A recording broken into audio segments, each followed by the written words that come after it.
December 7th, 1941, 7:55 in the morning. Captain Silas Brennan stands on the deck of USS Pennsylvania in Dry Dock Number 1, reviewing structural plans for a routine refit. The morning is clear, temperature 72 degrees, light wind from the northeast. A sound like distant thunder rolls across the harbor.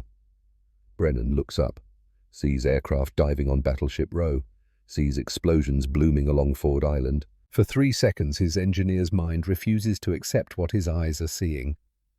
Training exercises don't use live ordnance. Training exercises don't target moored battleships. Then, USS Arizona, moored outboard of the repair ship Vesta, takes a bomb hit amidships. The explosion is nothing like the training films Brennan has studied, nothing like the theoretical calculations in damage control manuals. Arizona's forward magazines detonate in a fireball that rises 600 feet into the morning sky. The blast wave hits Brennan's chest like a physical blow.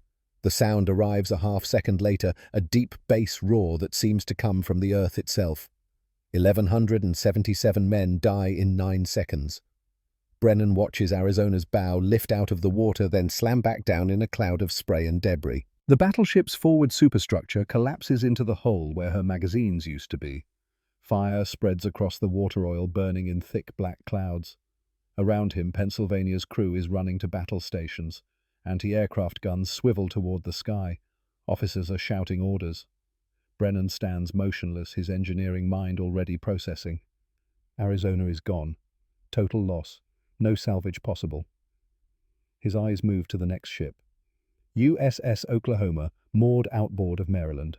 As he watches torpedo bombers from the Japanese carrier strike force make their runs, 1 torpedo, 2, 3, 4, 5. Oklahoma shudders with each impact. Her list increases. 10 degrees, 15, 20. Brennan knows what's coming. He's studied stability calculations his entire career. Once a battleship lists past 25 degrees, the center of gravity shifts outside the hull. Physics takes over. Oklahoma rolls past 30 degrees, past 40. Men are jumping from her decks into the oil-slicked water. Some try to climb the hull as it rotates. Most slide into the harbor. At 8:08 in the morning, Oklahoma capsizes completely. Her bottom paint, red with anti-fouling copper, gleams in the sunlight. 429 men are trapped inside her overturned hull. West Virginia, moored outboard of Tennessee, takes torpedo after torpedo.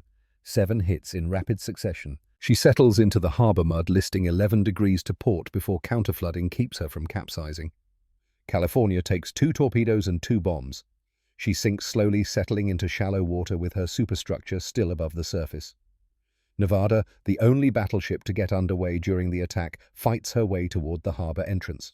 She takes 1 torpedo and 6 bomb hits. Rather than risk blocking the channel, her captain deliberately beaches her at Hospital Point. The second wave of Japanese aircraft arrives at 8:40. More bombs, more destruction. By 10 o'clock, when the last aircraft disappears to the northwest, the count is clear. 21 ships damaged or sunk, 188 aircraft destroyed, 2,403 Americans dead, 2,008 Navy, 218 Army, 109 Marines, 68 civilians. Japanese losses, 29 aircraft, 5 midget submarines, 64 men. The tactical execution was nearly perfect. Brennan walks to the edge of Pennsylvania's deck, looking out at Battleship Row. Arizona burns smoke, rising in a black column visible for 50 miles. Oklahoma sits capsized in 33 feet of water. West Virginia rests on the bottom. California is sinking. Nevada sits beached and burning. Every naval officer present is thinking the same thing. The Pacific Fleet has been destroyed. America will need years to rebuild. Every officer except Silas Brennan. Because Brennan isn't looking at destroyed ships. He's looking at the water. 40 feet deep. Maybe less in some places. Shallow enough for divers to work. Shallow enough for pumps to reach. Shallow enough for salvage operations that would be impossible in deep ocean. The Japanese sank the Pacific Fleet into the world's most accessible graveyard. 3 hours after the attack ends, Brennan is in a motor launch circling Battleship Row, taking notes, making calculations. His hands are steady as he writes. A commander from the harbour master's office sees him measuring distances with a surveyor's tool. "Captain Brennan, what are you doing?" "Working." "Sir, we need to establish a damage assessment team coordinate with Washington request." "How deep is the water under Oklahoma?" The commander blinks. "Sir, the water depth under Oklahoma. How deep?" 33 feet, sir." "Why does that?" "And West Virginia, 40 feet, sir." "Captain, I don't understand what—" Brennan points his pencil at the capsized Oklahoma. "You hear that?" They both fall silent. Across the water, faint but distinct, comes a rhythmic metallic tapping from inside Oklahoma's overturned hull. Morse code. SOS. "Some of them are still alive," the commander whispers. 429 men were on Oklahoma when she capsized. "How many got out?" "Reports say maybe 350, sir. Still counting." "Which means approximately 80 are trapped inside. Some of them alive. How long do they have?" The commander does the math in his head. Sealed compartments, maybe 12 to 18 hours of air, less if they're panicking. "Sir, we don't have equipment to—" 33 feet of water. "We have divers who work at 33 feet. We have cutting torches. We have air pumps. We don't need special equipment. We need to move fast." Brennan's launch swings toward the capsized battleship. The tapping grows louder. Definitely Morse code. Definitely SOS. "Get every diver on this base to Oklahoma within the hour. Get cutting equipment, get air pumps, and get Admiral Kimmel on the phone. Tell him I'm starting salvage operations immediately." "Sir, we can't start salvage without authorization from—" Brennan's voice cuts like a blade. "Commander, men are dying inside that hull. Every minute we spend discussing authorization is a minute they don't have. I'll handle Washington." "You handle getting those divers here, now." The commander salutes, and his launch speeds away. Brennan circles Oklahoma one more time, studying the angle of capsize, calculating internal compartment layout from memory, identifying possible entry points. His engineering mind is already 3 steps ahead. Rescue the living, recover the dead, then raise the ship. Because that's what no one else is seeing yet. These ships aren't destroyed. They're temporarily relocated. December 8th, 1941, 9 o'clock in the morning. Fleet Headquarters Conference Room. Admiral Husband Kimmel, Commander-in-Chief of the Pacific Fleet, sits at the head of the table. His career is over, and he knows it. The attack happened on his watch. Washington will demand his head. But right now he has a more immediate problem. Around the table sit his senior staff, operations officers, engineering officers, damage control specialists, and representatives from the Bureau of Ships in Washington connected by telephone line. The assessment is bleak. 8 battleships damaged or sunk, 3 destroyed beyond repair, 5 potentially salvageable but requiring extensive work. Estimated timeline for full fleet reconstruction, 18 to 24 months minimum. Kimmel's voice is flat. "Explain the timeline." The engineering officer from Washington speaks, his voice crackling over the phone line. "Admiral, to salvage ships of this tonnage requires specialized equipment we don't have in Hawaii. The major salvage companies, Merritt Chapman and Scott TA. Scott, their heavy lift equipment is on the East Coast. Transit through the Panama Canal will take 6 to 8 weeks. Then we need time to assess each ship individually, develop salvage plans, fabricate custom equipment. How much time? For Nevada, possibly 6 months. For California and West Virginia, 12 to 18 months each. Oklahoma may not be salvageable at all." Silence fills the room. 18 months. By the time the fleet is rebuilt, Japan will have consolidated every conquest from Malaya to the Dutch East Indies. Kimmel looks around the table, sees defeat in every face except one. Captain Silas Brennan sits at the far end of the table writing in a leather notebook. He hasn't looked up since the briefing began. "Captain Brennan, you have something to add?" Brennan finishes writing, closes the notebook and looks up. His eyes are calm. "Admiral, with respect, that timeline is incorrect." The Washington engineer's voice crackles over the phone. "Captain, I've been doing salvage work for 20 years. I know what's required to salvage ships in deep water. Yes, but we're not in deep water. The principle is the same regardless of—" "No, sir. It isn't. Brennan stands, walks to the large harbor chart on the wall, taps it with his pencil. Oklahoma capsized in 33 feet of water. West Virginia sits on the bottom at 40 feet. California is in 38 feet. Nevada beached herself in shallow water. These aren't ships lost at sea. These are ships that settled into mud shallow enough for Navy divers to walk on. Captain, even in shallow water, the technical challenges are significant. Yes, but not insurmountable. We have divers here. We have workshops here. We have dry docks that weren't damaged in the attack. We have Pearl Harbor Naval Shipyard, which has been repairing ships for 40 years. Brennan's pencil moves across the chart. What we don't need is 6 weeks waiting for East Coast equipment to arrive. What we need is permission to start working. Today.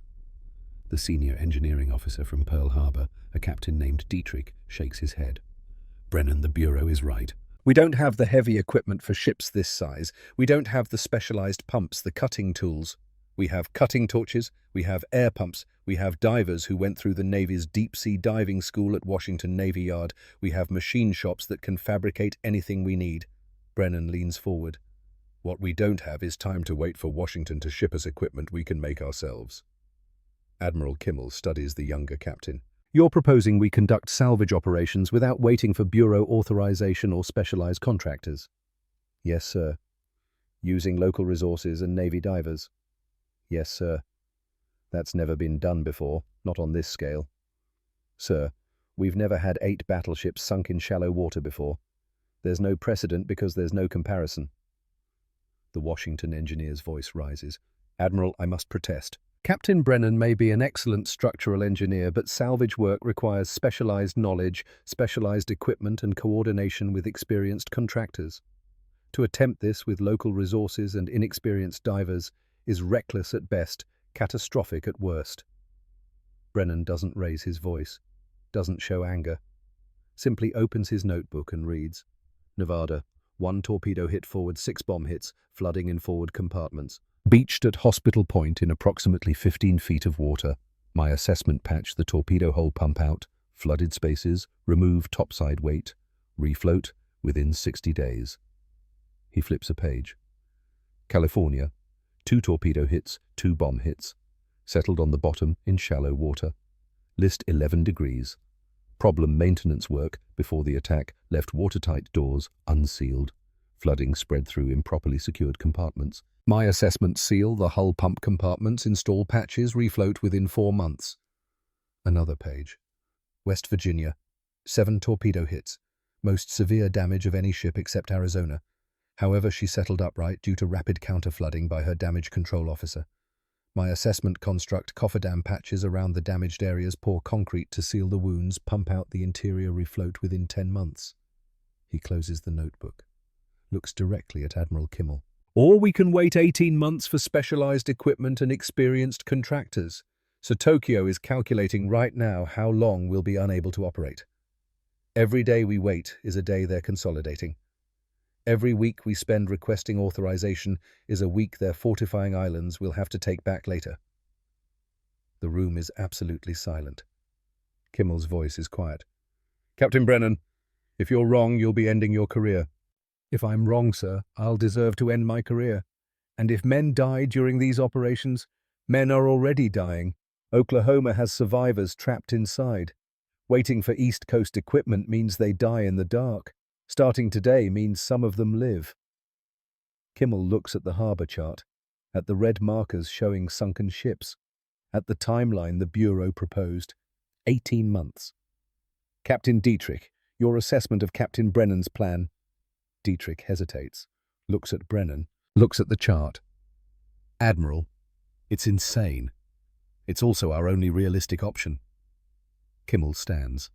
The decision weight shows in his shoulders, but his voice is firm. Captain Brennan, as of this moment, you are appointed head of salvage operations for Pearl Harbor. You will have complete authority over personnel, resources, and methods. I'll handle Washington. You handle the ships. Yes, sir. I want Nevada refloated in 90 days. Can you do it?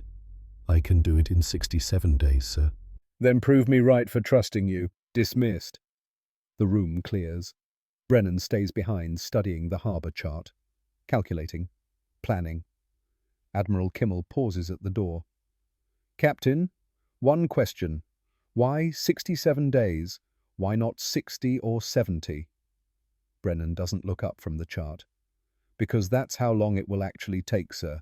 I don't make promises I can't keep. Kimmel almost smiles. God help the Japanese if we have more officers like you. Sir, the Japanese made one critical error. They calculated based on permanent destruction. They didn't calculate for American determination. Is that what you're counting on, determination? No, sir. I'm counting on mathematics. Determination is just what gets us through the mathematics. January 9th, 1942, Pearl Harbor. Salvage Division formally activates. Captain Silas Brennan takes command with 3 clear objectives. Rescue trapped personnel. Assess damage to each vessel. Repair as many ships as possible. The first objective begins immediately. Oklahoma sits capsized in 33 feet of water. The tapping from inside has stopped. But calculations suggest some sealed compartments might still have air, might still have survivors. Brennan assembles his diving team in a warehouse converted to operations headquarters.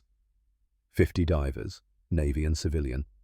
Men who've worked harbor clearance, submarine rescue, underwater construction. At the front of the room stands Chief Warrant Officer Callum Thorne. 36 years old, 15 years diving experience, certified deep-sea diver, the best man Brennan has. Thorne is Scottish by ancestry, calm by nature, and utterly fearless in the water. He's made over 3,000 dives in his career, worked ship hulls in New York Harbor, cleared harbor obstructions in Manila, trained new divers at Washington Navy Yard. If anyone can get inside Oklahoma and bring men out alive, it's Thorne. Brennan addresses the room. His voice carries the weight of command, but none of the usual naval formality. These men need to understand what they're facing, not just follow orders. Gentlemen, Oklahoma capsized with 429 crew aboard. Approximately 350 escaped. That leaves 80 unaccounted for. Some are certainly dead. Some may be alive in sealed compartments. We're going to find out which. He points to a diagram of Oklahoma's internal layout. The ship is upside down. Her masts are buried in harbor mud. Entry will be through the hull, cutting access holes with torches. Inside, you'll be working in complete darkness. Zero visibility. The ship's emergency lighting is dead. Your helmet lights will be your only illumination. Brennan pauses. Lets that sink in.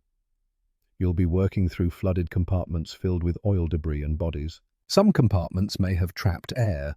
Some may have hydrogen sulfide gas from decomposition. All of them will have unstable structures that could collapse at any moment. He meets each diver's eyes in turn. This is the most dangerous diving any of you have ever done. I need you to know that before you volunteer, because I need volunteers. I won't order any man to go inside Oklahoma. Silence holds for 3 seconds. Then Chief Thorne stands. I'll go, sir. Another diver stands. I'll go. Another. Another. Within 30 seconds, every man in the room is standing. Brennan feels something catch in his throat, pushes it down. These men need a commander, not sentiment. Thank you. Chief Thorne will lead the diving teams. You'll work in 4-hour rotations. No dive lasts longer than 45 minutes. No exceptions. When you're tired, you surface. When your air is low, you surface. When you're scared, you surface. Dead heroes don't save anyone. He turns to Thorne. Chief, your assessment.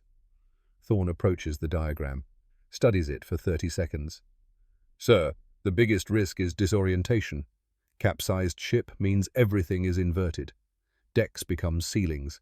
Ladders go the wrong direction. In zero visibility, divers will be navigating by touch alone. Easy to get lost. Easy to panic. Solutions. Guideline protocols. Every diver carries rope. Tie off at entry point. Follow the line back out. Also, we work in pairs. One diver searches, one tends the guideline. If the search diver gets disoriented, the line tender guides him back. Brennan nods. Good. What about cutting through the hull? We'll use oxyacetylene torches. Underwater cutting is standard procedure, but the hull is 14 inches of steel plate. Takes time, makes noise. If survivors are inside, the noise might help them signal their location. Or terrify them. Yes, sir, but terror beats dying in the dark. Brennan assigns teams. Entry points, equipment, radio protocols, medical support. The operation begins at 1400 hours on January 20th, 1942, 9 days after Brennan took command. Chief Thorne is the first diver into the water. His equipment is standard Navy deep-sea gear. Rubberized canvas suit, copper helmet with faceplate, air supplied by surface compressor through umbilical hose, lead belt carrying 84 pounds of weight, lead shoes adding 36 pounds each. Total weight 200 pounds when suited up. In the water, the weights counteract the suit's buoyancy, allowing neutral movement. On the surface, they make the diver clumsy, slow, vulnerable. Thorne descends along Oklahoma's hull. The water is murky with disturbed silt and fuel oil. Visibility drops to 0 within 10 feet. His helmet light creates a cone of illumination that shows nothing but particulate matter suspended in the darkness. He reaches the hull, runs his hand along the steel plating, finds the designated cutting point, taps 3 times with a wrench, the signal for torch crew to begin. The oxyacetylene torch ignites underwater with a violent hiss. Superheated metal and steam create a roiling cloud. Thorne guides the torch along the planned cut line. Sparks fountain in the water, bright orange stars dying instantly in the cold. The cutting takes 40 minutes. When the section falls away, Thorne signals to the surface, ventilates his helmet with fresh air, then enters Oklahoma's interior. The space inside is a nightmare of inverted geometry. What should be the overhead is now the deck. What should be vertical is horizontal. Every reference point is wrong, and the darkness is absolute. Thorne's helmet light penetrates maybe 3 feet before the oil-thick water swallows it completely. He moves forward, left hand trailing the guideline, right hand extended, feeling for obstacles. Each step is careful testing for stable footing. Something soft brushes his hand. He jerks back instinctively, plays the helmet light across the space. A body, face down in the water, life jacket still strapped on. The sailor had almost made it to the surface before Oklahoma rolled too far. Thorne's radio crackles. "Chief, you okay? Your breathing spiked." He forces his voice steady. "I'm fine. Found the first one. Can you recover?" "Not yet. Keep moving forward. Signal strength is good." Thorne continues deeper. The compartment narrows, becomes a passageway. He has to crawl now, pulling himself along by feel. His hand touches steel plating, a hatch.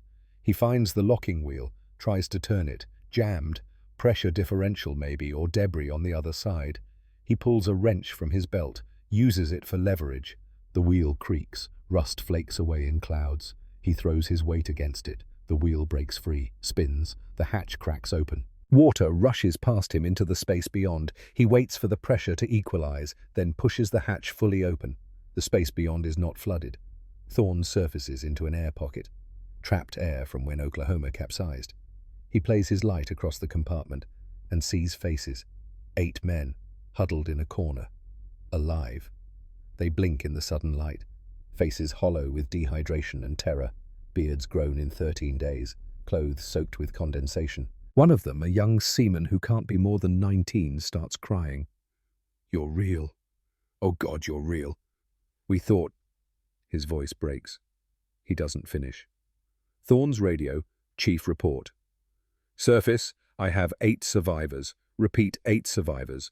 Compartment D42. Air is holding. Medical team to the entry point immediately." Over the next 36 hours, Navy divers make 47 entries into Oklahoma. They find 32 men alive. Bring them out one by one through the cutting holes. Each rescue takes hours of careful work. Each man who surfaces alive is a small miracle against enormous odds. They also recover 200 bodies, men who drowned in the initial flooding, men who died from injuries, men who ran out of air in sealed compartments. The final count, 350, escaped during capsizing. 32 rescued by divers, 47 dead and recovered. 80 bodies never found forever entombed in Oklahoma's hull. January 30th, 1942. The last survivor comes out of Oklahoma. Captain Brennan is there when the diver surfaces with the man, a fireman first class named Harrison, 47 years old, 19 years in the Navy. He'd been trapped in a small void space for 23 days. 23 days in absolute darkness, drinking condensation from the bulkheads, eating nothing, certain he would die. Medical corpsmen rush him to the hospital. Brennan watches the ambulance depart, turns to find Chief Thorne beside him, still in his diving gear. 32, Thorne says quietly. Could have been none. Could have been all 80. You did good work, Chief. We did what you ordered, sir. Dive until we find them all. I ordered it. You went into the dark to do it. Those are different things. Thorne is silent for a moment. Then, what's next, sir? Brennan looks across the harbour to where Nevada sits beached at Hospital Point. Next, we prove everyone wrong about the timeline. Nevada needs to float, and she needs to float in 67 days from December 7th, which gives us 13 days.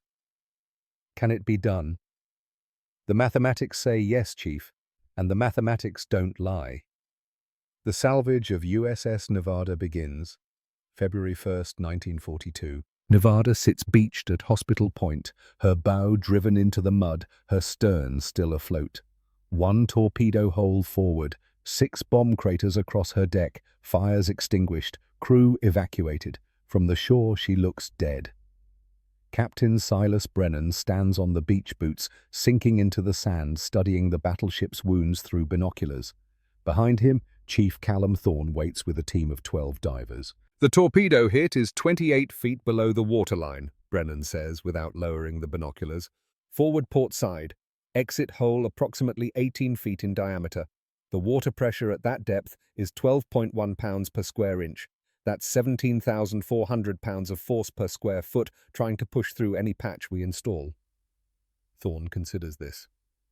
Timber and concrete. Timber frame with canvas backing. Concrete poured into the void to create a seal. Same method they used on British ships after Jutland in 1916. It works if the patch is sized correctly and the concrete cures properly. And if it doesn't, then Nevada floods again and we start over. But we don't have time to start over. Brennan lowers the binoculars, turns to face his team. His voice carries across the beach without shouting. Gentlemen, Washington says 6 months minimum to refloat Nevada. I told Admiral Kimmel 67 days from the attack. That deadline is in 13 days. The Navy needs this ship. The fleet needs this ship. And every man who died on December 7th deserves to see this ship fight again. He points at Nevada's damaged bow. The Japanese calculated we couldn't recover fast enough to matter. They're counting on time being their ally. We're going to prove them wrong. Not with speeches, not with anger, with mathematics and engineering and work. No one speaks. The only sound is wind across the water and the distant noise of welding crews working on other ships. Chief Thorne will coordinate diving operations. I want that torpedo hole mapped completely. Every buckled plate, every torn frame, every weakness in the surrounding structure. We're not patching a hole. We're rebuilding a section of hull strong enough to hold 17,000 pounds of force per square foot. Thorne nods. Aye, sir. How soon do we start? You started 3 minutes ago when you stopped asking questions. The diving teams enter the water. Thorne leads the first group down to Nevada's torpedo damage. The hole is massive, 28 feet below the waterline. 18 feet across at its widest point. Jagged steel plates twisted inward like petals of some terrible flower. Inside the wound he can see into Nevada's interior. Flooded compartments, shattered bulkheads, debris floating in the murky water. He signals to his partner, a young diver named Ortiz. Together, they measure the damage. Thorne uses a steel tape measure. Ortiz records the numbers on a slate board. Height 18 feet 2 inches. Width at top 16 feet 7 inches, width at bottom 14 feet 3 inches, depth of damage through the hull 4 feet 9 inches. They work for 45 minutes. Then surface, strip off their gear, deliver the measurements to Brennan. He's waiting on the beach with a drafting table set up under a canvas awning, takes the measurements, starts calculating without speaking. His pencil moves across the paper, drawing cross-sections, calculating volumes, determining the size and shape of the patch required. The patch needs to extend 3 feet beyond the damaged area on all sides, he says, still writing. That means a 24 by 22 foot structure, timber frame construction, Douglas fir, 6-inch beams, canvas backing stretched across the exterior face. We'll build the frame on shore, float it into position, then secure it against the hull with chain and timber bracing. A civilian contractor from Pacific Bridge Company, a man named Haskell, shakes his head. Captain, canvas and timber won't hold against that water pressure, not for more than a few hours. Correct. Which is why we're not relying on canvas and timber. We're relying on concrete. Haskell frowns. You're going to pour concrete underwater through a canvas patch, not through behind. Once the patch is secured against the hull, we'll pump concrete into the void between the canvas and the interior bulkheads. The Tremie method. Continuous pour through a pipe that stays submerged in the concrete at all times, prevents water from mixing with the cement. I've heard of the Tremie method, never seen it used for ship repair. First time for everything, Mr. Haskell. How long to build the patch frame? 4 days if we work around the clock. You have 3 days. After that, we're installing it whether it's finished or not. Haskell starts to protest, sees Brennan's expression, nods instead. 3 days. Yes, sir. The patch construction begins. Pacific Bridge Company works in shifts, 24 hours a day. Massive Douglas fir beams are cut, shaped and assembled into a frame 24 feet tall and 22 feet wide. Canvas is stretched across the exterior face, treated with waterproofing compound, then secured with thousands of copper nails. The frame weighs 4,000 pounds, requires a crane to lift, takes 16 men to guide into position. On February 4th, 3 days after measurements were taken, the patch is ready. Brennan inspects it personally, walks around the entire structure, tests joints, checks canvas tension, examines every beam and connection. It'll hold, he says finally. Get it in the water. The crane lifts the patch, swings it over Nevada's bow, lowers it slowly into the harbor. Divers guide it down through the murky water, position it against the torpedo hole. Chief Thorne is one of those divers. He works at the bottom edge of the patch, securing heavy chains that wrap around Nevada's keel and hold the structure tight against the damaged hull. The water pressure pushes the patch against the ship, 17,000 pounds per square foot. The canvas flexes inward. The timber frame creaks, but it holds. Thorne surfaces, reports to Brennan. Patch is secured. Chain tension is good. Canvas is flexing but not tearing. Ready for concrete. How's the interior access? Cluttered but passable. We can route the Tremie pipe through the forward magazine access hatch. Brennan turns to the concrete crew. Start the pour. The Tremie pipe is 200 feet of 10-inch steel conduit. One end connects to a concrete mixer on shore. The other end is carried by divers into Nevada's interior, positioned behind the patch.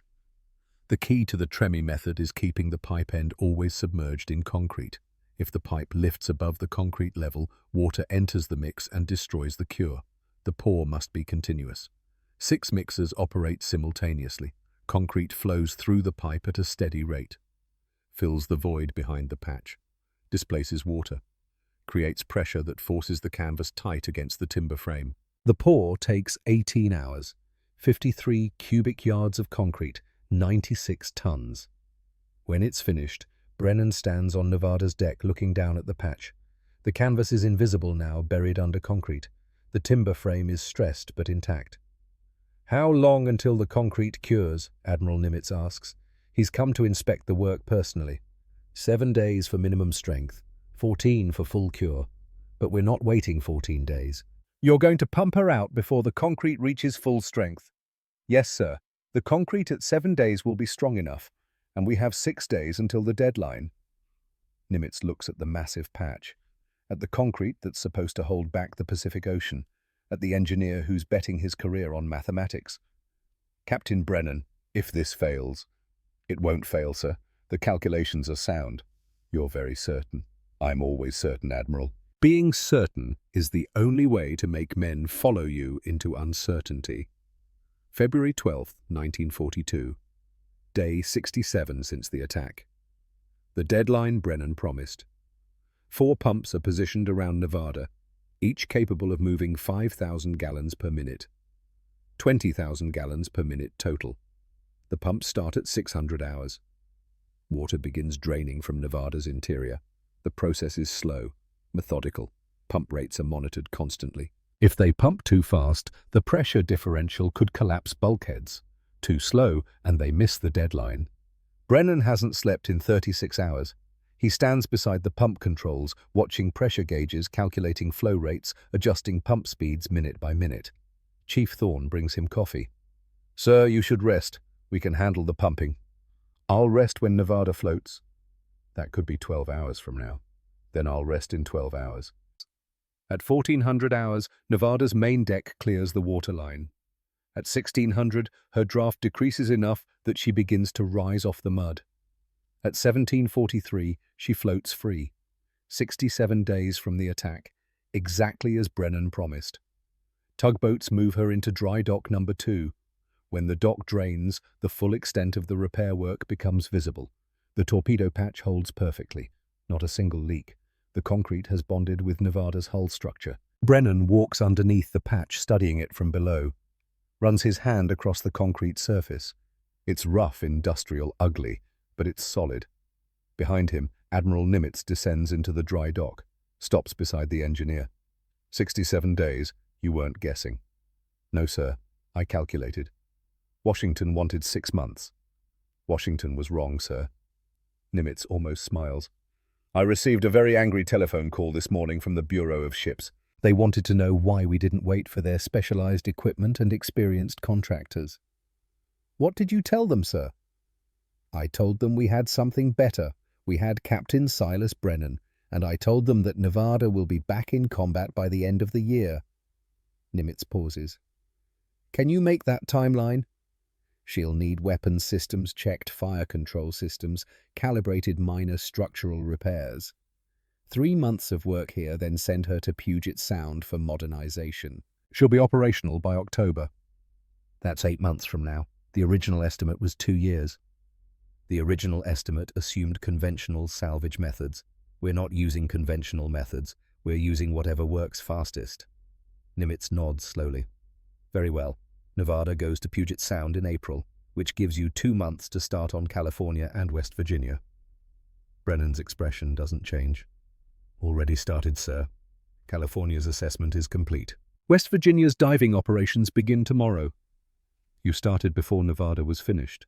"Sir, we have 18 ships to salvage. If I wait for one to finish before starting the next, we'll still be here in 1944. Nimitz studies the engineer, sees the exhaustion, the determination, the absolute refusal to accept any timeline but the fastest possible. "Captain, you're the most stubborn man I've ever met." "Yes, sir. It's why you gave me this job. It's also why you'll burn yourself out before this is over." "Respectfully, sir, I'll burn out after we win. Not before." March 1st, 1942. USS California sits on the harbor bottom, listing 11 degrees to port.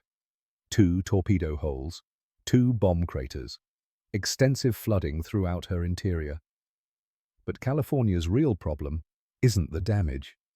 It's what was left undone before the attack. On December 6th, routine maintenance work had required opening watertight doors and removing manhole covers throughout the ship.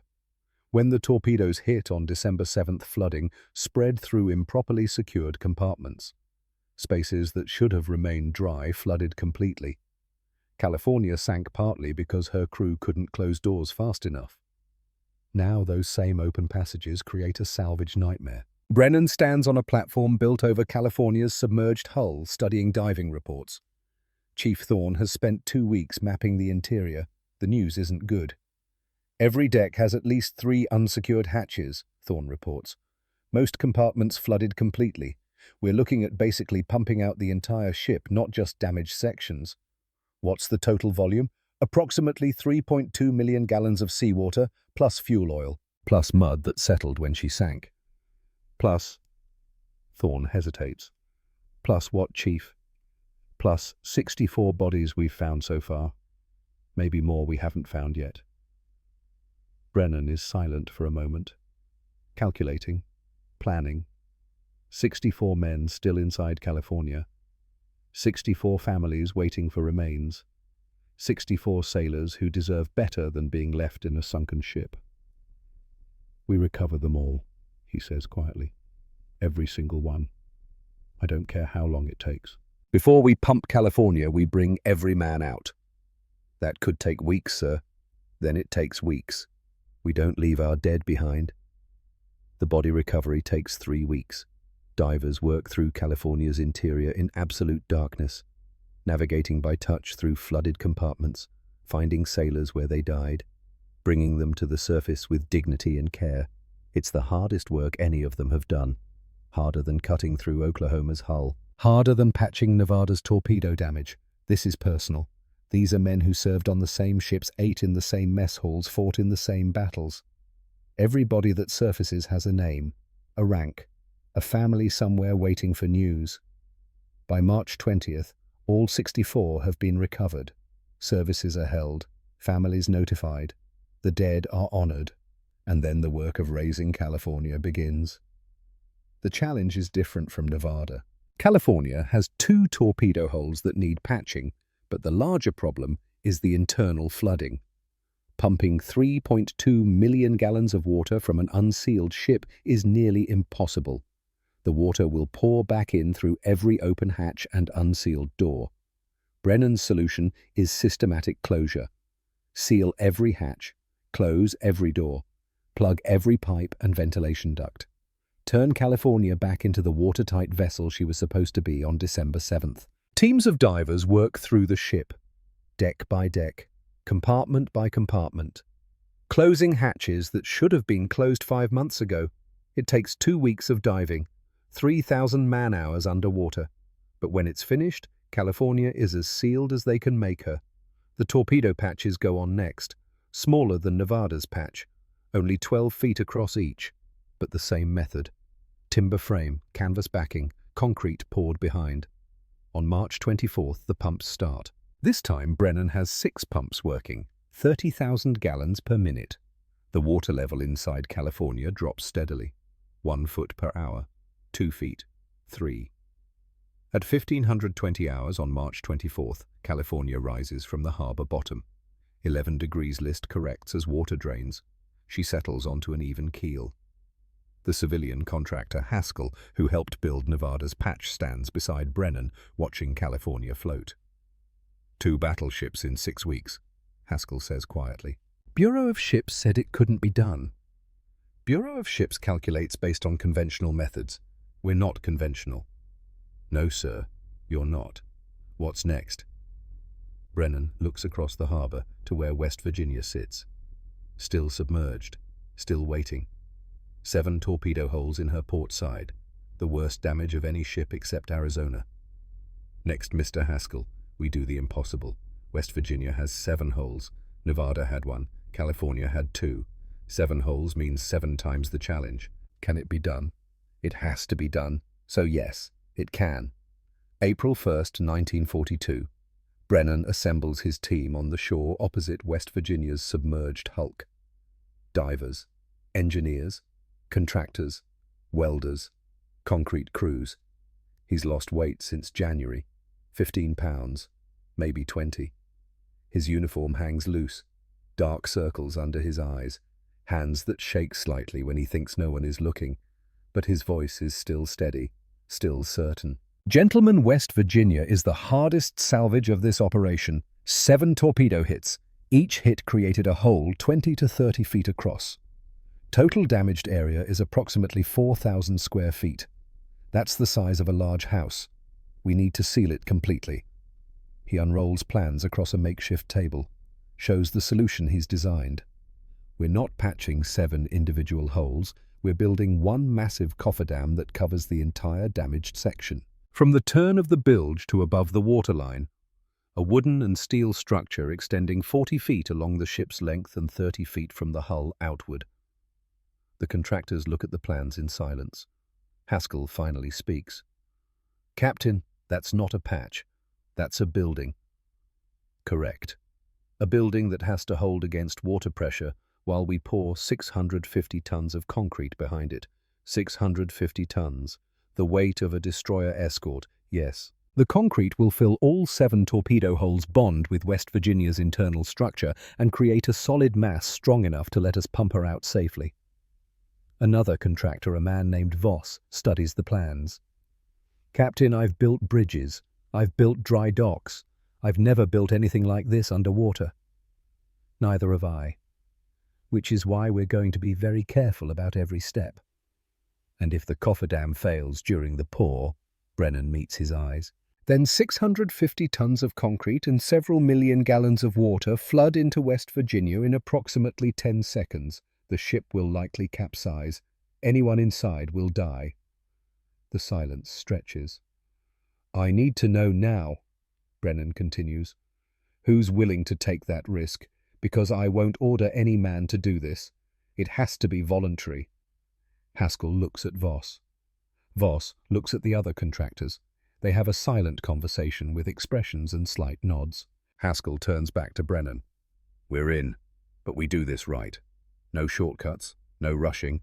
We build this cofferdam like our lives depend on it. Because they do." "Agreed. How long do you need?" 8 weeks to build and install, maybe 10. "You have 6 weeks. West Virginia needs to be floating by mid-May, or the timeline for the entire salvage operation falls apart." 6 weeks isn't enough. 6 weeks is what we have. Make it work." The cofferdam construction begins. Pacific Bridge Company takes over a section of the naval shipyard, builds the massive wooden and steel framework in sections.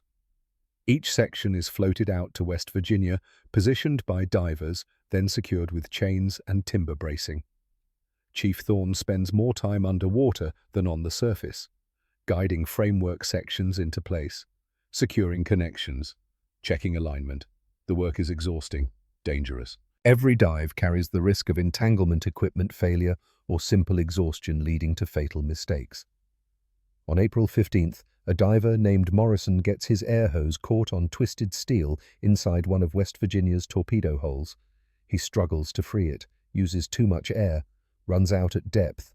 Thorne is the one who finds him, sees Morrison's frantic signals, shares his own air while cutting the trapped hose free, gets Morrison to the surface, saves his life. Brennan is waiting when they surface, helps pull Morrison out of the water. The diver is shaking, hyperventilating, alive because Thorne stayed calm. "Good work, Chief," Brennan says quietly. Thorne just nods, doesn't trust his voice yet. Later, sitting on the pier while Morrison recovers in the hospital, Thorne asks the question that's been building for weeks. "So permission to speak freely?" "Always, Chief." "These men are exhausted. We've been working 18-hour days since January. We've pulled 32 men out of Oklahoma alive, recovered 200 dead from Oklahoma and California, refloated Nevada in record time, raised California. Now we're building a cofferdam that's never been attempted before." He pauses. "When do we rest?" Brennan is silent for a long moment, watching crews work across the harbor, watching welders throw sparks, watching divers prep equipment for the next shift. "You rest when the enemy rests, Chief, and the enemy isn't resting. Every day we delay is a day Japan fortifies their positions. Every week we spend recovering is a week they're advancing. I wish I could give these men a break. I wish I could give you a break. But wishes don't win wars. Work wins wars. Some of these men are going to break, sir. I know. And when they do, we'll send them to rest and bring in fresh crews. But until they break, we keep moving, because stopping means losing." "And I don't lose." Thorne looks at the captain, sees the exhaustion that mirrors his own, sees the determination that doesn't. "You ever stop to wonder if maybe you should lose occasionally, just to remind yourself you're human?" Brennan almost smiles. "I'll remind myself I'm human after Japan surrenders. Until then, I'm an engineer with a job to do." May 10th, 1942. The cofferdam is complete, 40 feet long, 30 feet wide, extending from West Virginia's hull out into the water like a massive wooden box. The inspection takes 3 hours. Brennan goes over every connection, every seal, every structural member. If this fails, men die. If this fails, West Virginia might be lost forever. If this fails, the entire salvage operation loses credibility. It cannot fail. "Begin the concrete pour," Brennan orders. The tremie pipes extend into the space behind the cofferdam. 6 pipes. 6 concrete mixers running simultaneously. The pour begins at 800 hours on May 10th. Concrete flows through the pipes, fills the void behind the cofferdam, fills the 7 torpedo holes, displaces water, creates massive pressure against the wooden structure. The cofferdam creaks, groans, timbers flex under the load, but it holds.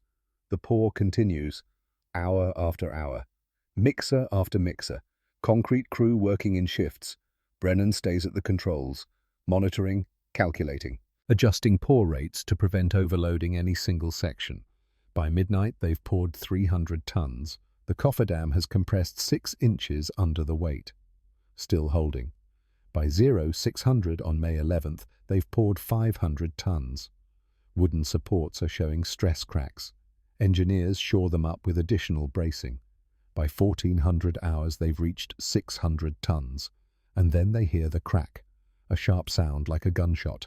One of the main vertical supports has fractured. The cofferdam shifts, tilts inward slightly. Concrete begins to seep through gaps in the timber. Stop the pour, Brennan orders. But stopping creates its own problem. If they stop now, the uneven pressure distribution could cause total collapse. They need to either finish the pour or drain what they've already poured. Draining means losing days of work, means missing the deadline, means potentially losing West Virginia. Thorne is beside him. Sir, your call, Brennan calculates. 600 tons in, 50 tons remaining. The fractured support can probably hold 50 more tons. Probably. Maybe. The mathematics say yes. The cracked timber says maybe not. Continue the pour. Slow rate to half speed. Shore up that vertical support immediately. Engineers rush to add bracing to the cracked timber. Welders fabricate steel reinforcement on the spot. Install it while concrete continues flowing. The final 50 tons take 3 hours. Every minute is agony. Waiting for the crack that means total failure. Waiting for the collapse that would crush everything they've worked for. At 1720 hours on May 11th, the pour completes. 650 tons. The cofferdam holds. Barely, but it holds. Brennan doesn't celebrate, doesn't show relief. Simply watches as crews secure the final connections, as engineers verify the structure's stability, as the sun sets over Pearl Harbor and West Virginia sits encased in her concrete tomb. How long until cure, Thorne asks. 21 days for full strength. But we're not waiting 21 days. Sir, the concrete needs time. We'll give it 7 days, then we start pumping. The concrete will be strong enough. And if it's not? Brennan finally looks at his chief diver, sees the concern, the exhaustion, the loyalty of a man who's followed him through 4 months of impossible work. Then we find out together, Chief, just like everything else we've done. May 17th, 1942. Day 161 since the attack.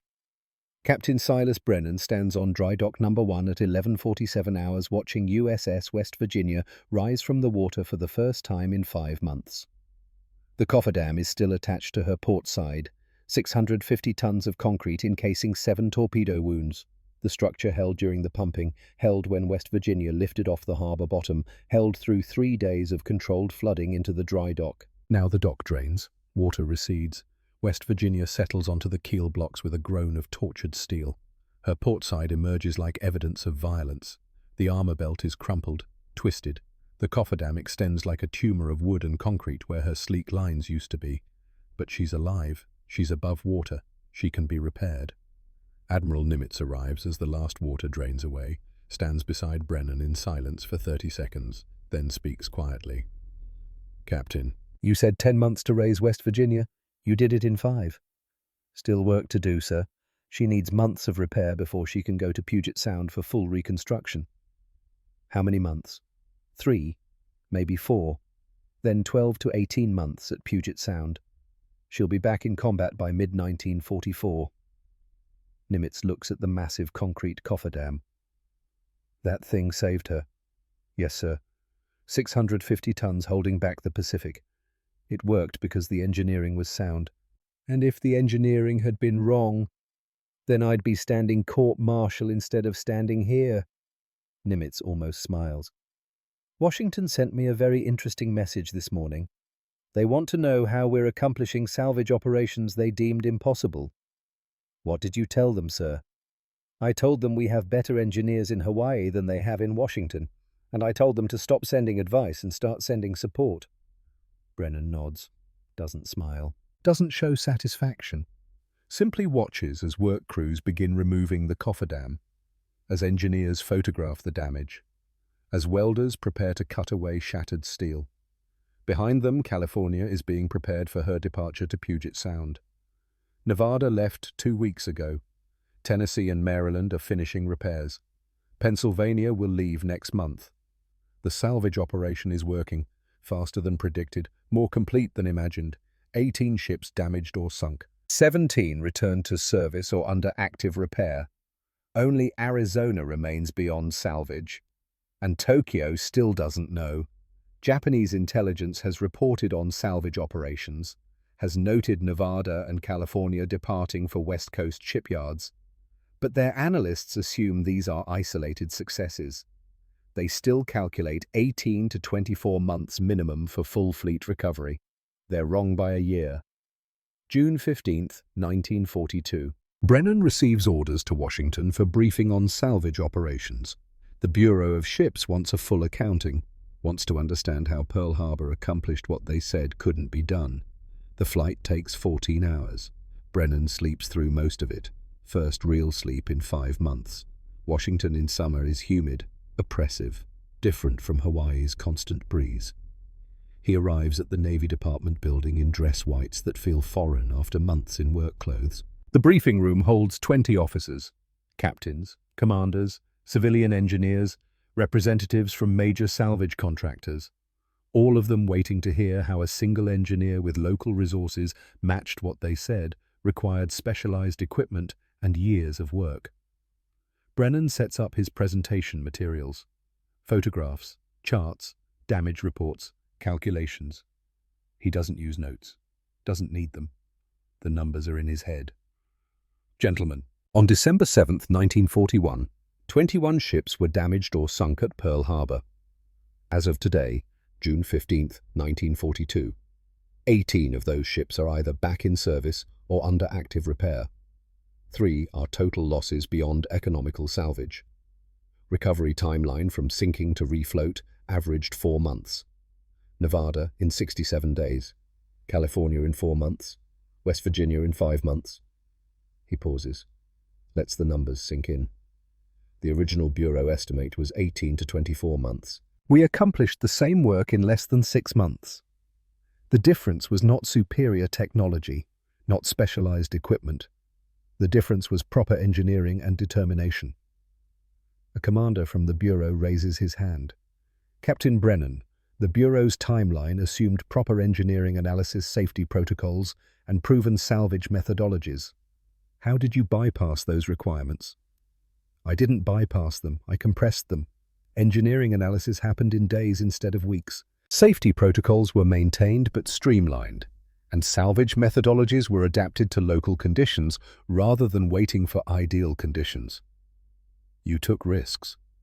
Calculated risks. Yes, every decision was based on structural analysis and mathematical modeling. If I wasn't certain a method would work, I didn't use it.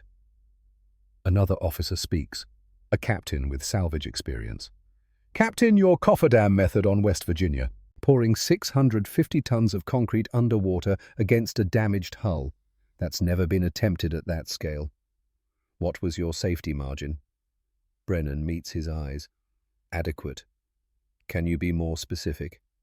The cofferdam was designed to hold 800 tons before structural failure. We poured 650. That's a safety margin of 150 tons or 19%, within acceptable engineering standards. And when the support timber cracked during the pour, so they know about that, someone talked, probably one of the civilian contractors. The crack reduced the safety margin but didn't eliminate it. I calculated the remaining structure could handle the remaining concrete. The calculation was verified by actual performance.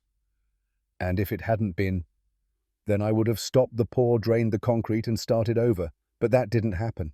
The structure held. The salvage captain leans forward.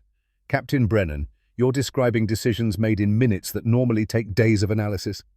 How can you be certain your calculations were correct when you had no time for peer review or secondary verification?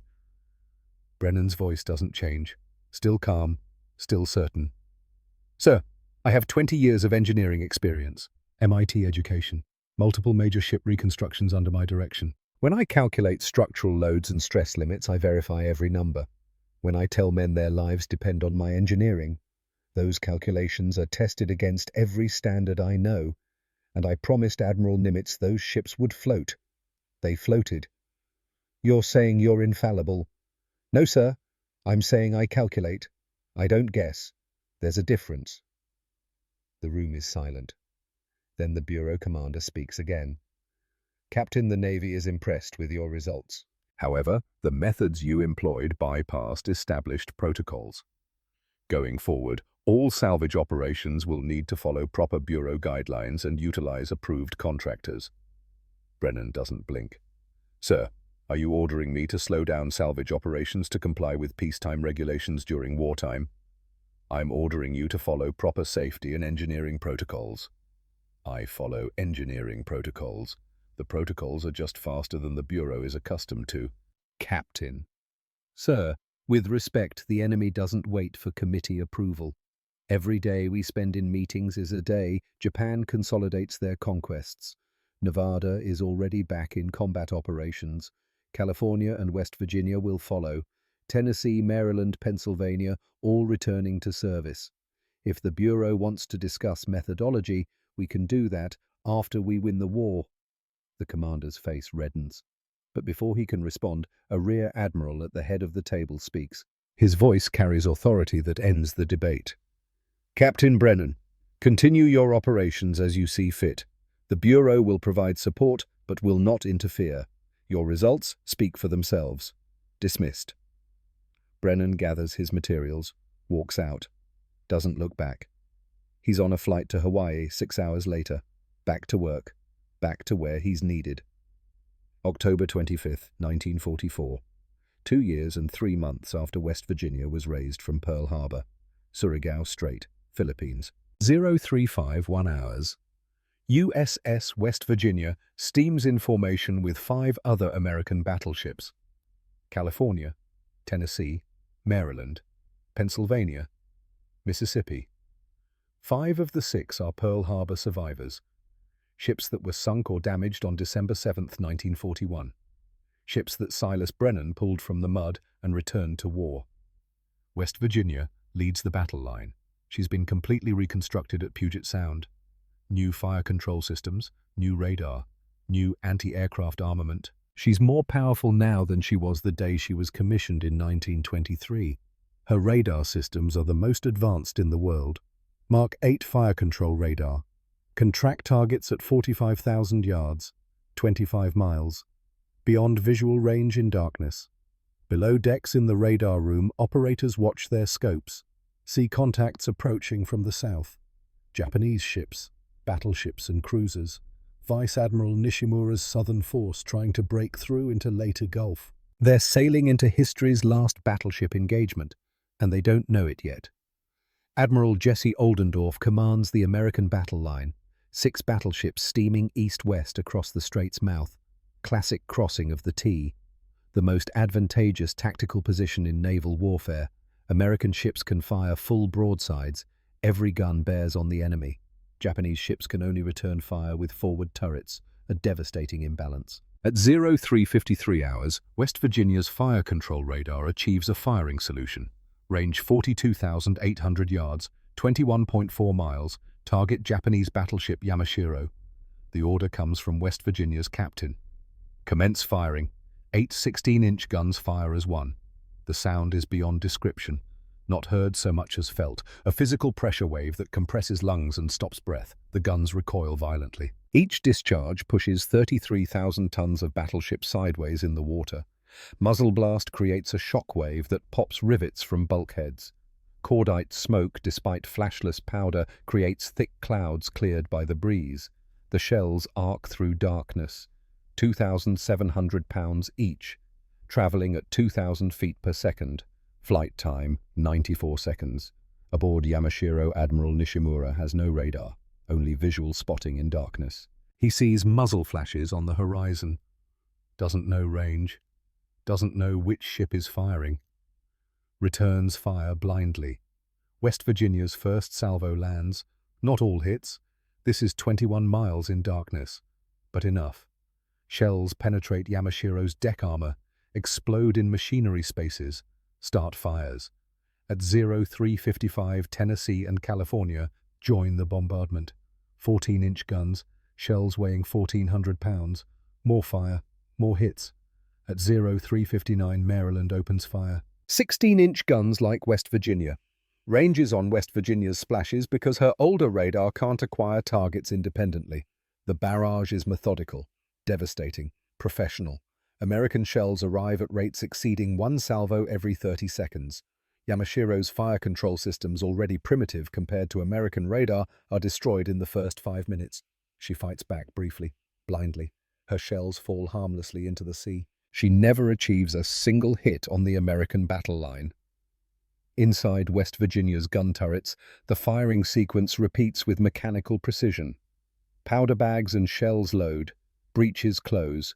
Fire control solutions update continuously.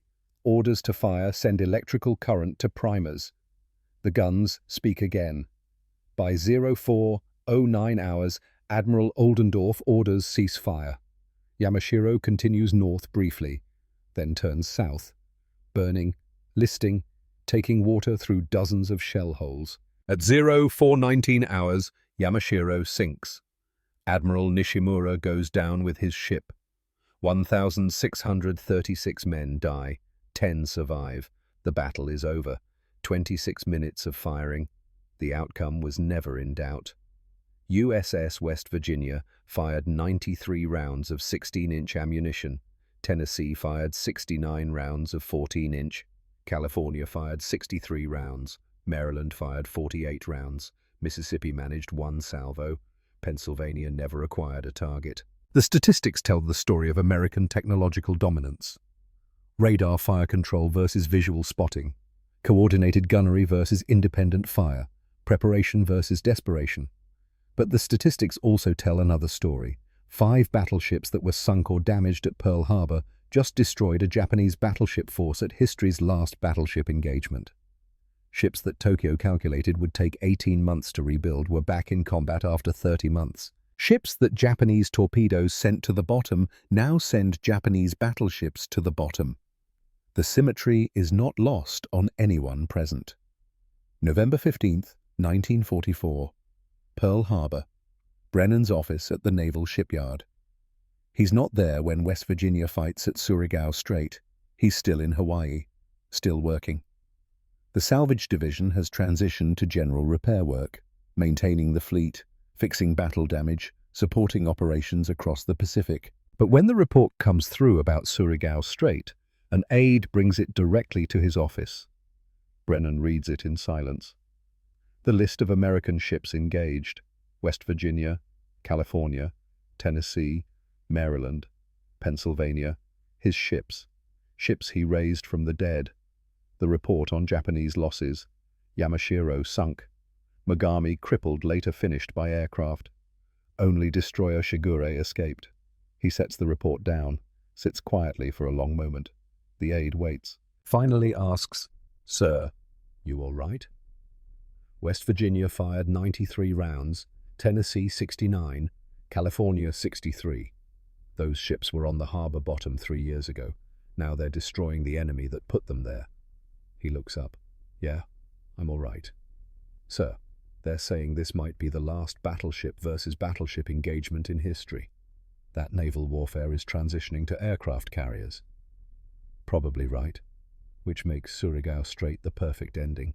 Ships that were supposed to be permanently destroyed got to fight one last time, and they won." The aide nods, hesitates.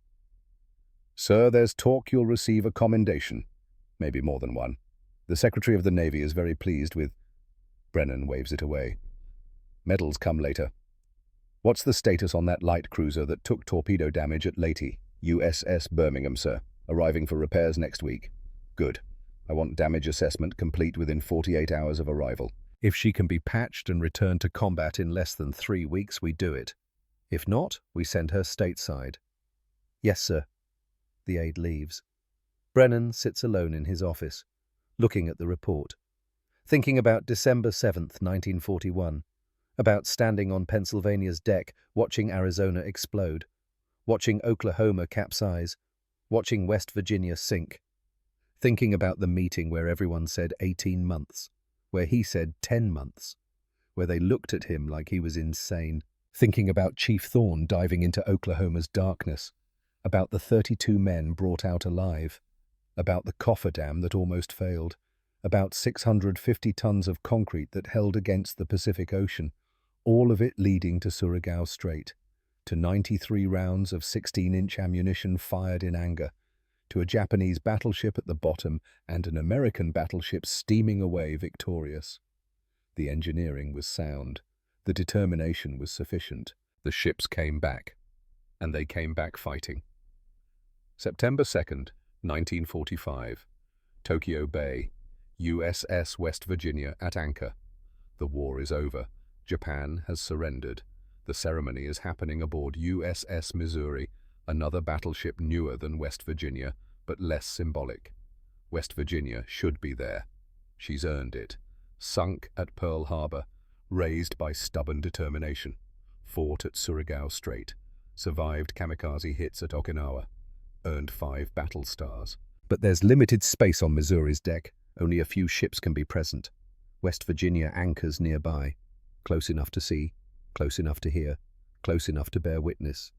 Silas Brennan is not aboard. He's retired now. Promoted to Rear Admiral and retired in 1946. Distinguished Service Medal, Legion of Merit, commendations from the Secretary of the Navy. He's home in Massachusetts, working as a civilian engineering consultant, living quietly. The war behind him. But he reads about the ceremony in the newspaper, sees photographs of Missouri, sees West Virginia in the background of one photo, just visible, a grey shape at anchor. He cuts out the photograph, pins it to his office wall. Below it he writes in pencil, "They said she couldn't be raised. They were wrong." The final accounting of Pearl Harbor salvage operations: 21 ships damaged or sunk, 18 returned to service, 3 total losses: Arizona, Oklahoma, Utah, Nevada. Raised in 67 days. Combat operations 1942 to 1945. D-Day bombardment. Iwo Jima, Okinawa. Survived kamikaze hit. 5 battle stars. California. Raised in 4 months. Combat operations 1944 to 1945. Saipan, Guam, Surigao Strait, Okinawa. 4 battle stars. West Virginia raised in 5 months. Combat operations 1944 to 1945. Surigao Strait, Leyte Gulf, Lingayen Gulf, Iwo Jima, Okinawa. Present at Tokyo Bay surrender. 5 battle stars. Tennessee repaired at Pearl Harbor. Combat operations 1943 to 1945. 11 major operations. Surigao Strait, 5 battle stars. Maryland repaired at Pearl Harbor. Combat operations 1942 to 1945. Tarawa, Kwajalein, Saipan, Surigao Strait. Survived 2 kamikaze hits. 7 battle stars. Pennsylvania repaired at Pearl Harbor. Combat operations 1943 to 1945. Extensive Central Pacific operations. Survived aerial torpedo 3 days before surrender. 8 battle stars. Cost approximately $250 million in salvage and reconstruction, compared to $2.4 billion to build replacements. A savings of over $2 billion. Time average 6 months from sinking to refloat, compared to 36 months to build new battleships. Time savings 2 to 3 years of combat capability. Lives 32 rescued from Oklahoma. Hundreds more saved by faster fleet reconstruction, allowing earlier offensive operations. Incalculable impact on final victory. The Japanese made one critical error in their Pearl Harbor attack planning. They calculated based on permanent destruction. They assumed sunken battleships stayed sunken. They didn't account for shallow water. They didn't account for intact repair facilities. They didn't account for American industrial determination. And they definitely didn't account for Captain Silas Brennan. December 7th, 1951, 10 years after Pearl Harbor. Brennan is 60 years old now, fully retired, living in Cambridge, Massachusetts, teaching occasional engineering courses at MIT, consulting on bridge construction, living the quiet life he earned.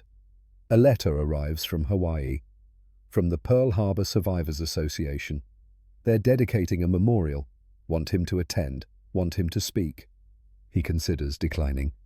He doesn't like ceremonies, doesn't like attention. The work was the reward.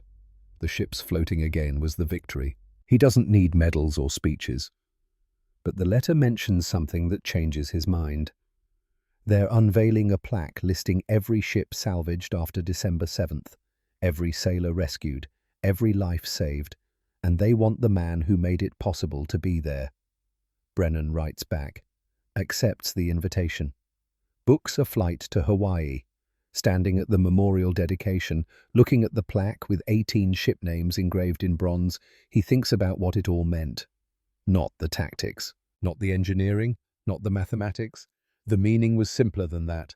When they knock you down, you get back up. When they think you're finished, you prove them wrong. When they calculate 18 months, you do it in 10.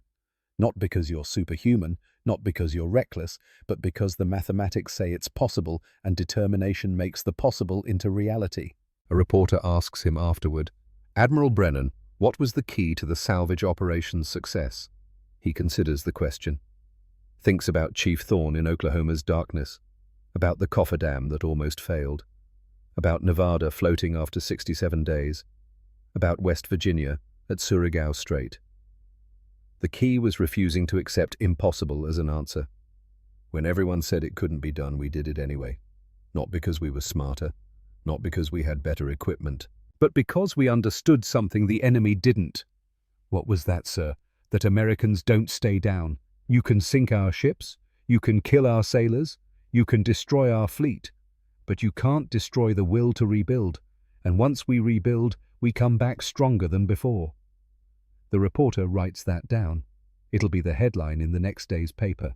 But Brennan doesn't care about headlines. He's looking at the memorial, at the 18 names engraved in bronze, at the list of ships that were dead and came back to life. Nevada, California, West Virginia, Tennessee, Maryland, Pennsylvania, Oglala, Vestal, Curtis, Helena, Raleigh, Cassin, Downs, Shaw, Helm, Sotoyomo, YFD2, and 12 more, 18 ships, hundreds of thousands of tons of steel, millions of hours of work, thousands of men working around the clock for months. All of it starting with one engineer standing on a motor launch on December 7th, 1941, looking at capsized battleships and thinking, they're not destroyed, they're just temporarily at the bottom of a very shallow harbor. The mathematics were always on their side. They just needed someone stubborn enough to prove it. Silas Brennan was that someone. And history remembers. Not because of speeches or ceremonies or medals, but because the ships came back. Because West Virginia, sunk with 7 torpedo holes, led the battle line at Surigao Strait.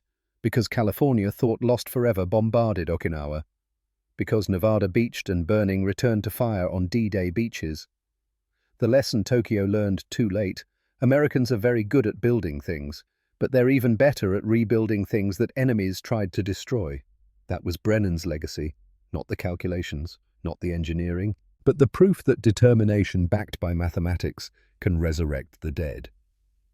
December 7th, 1941 was supposed to be the day Japan destroyed America's Pacific Fleet. Instead, it became the day Silas Brennan started bringing it back from the grave.